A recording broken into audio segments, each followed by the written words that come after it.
Short, interesting story. A soldier. A story is told about a soldier who was finally coming home after having fought in Vietnam. He called his parents from San Francisco, Mom and Dad. I am coming home, but I have a favor to ask. I have a friend I'd like to bring home with me. Sure, they replied, we love to meet him. There's something you should know, the son continues. He was hurt pretty badly in the fighting. He stepped on a land mine and lost an arm or leg. He has nowhere else to go, and I want him to come live with us. I am sorry to hear that. Son, maybe we can help him find somewhere to live. No, Mom and Dad, I want him to live with us.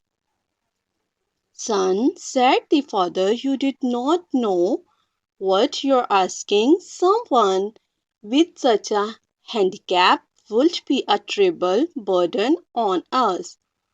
We have our own lives to live, and we can't let something like this interface with our lives.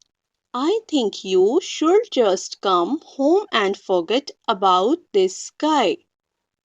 He'll find a way to live on.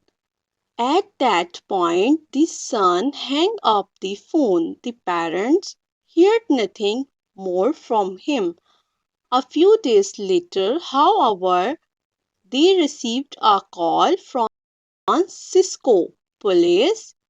Their son had died after falling from a building.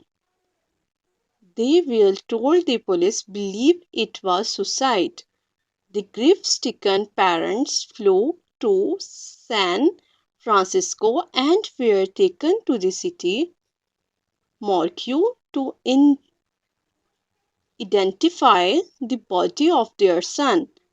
They recognized him, but to their horror, they also discovered something they did not know. Their son had only one arm and one leg.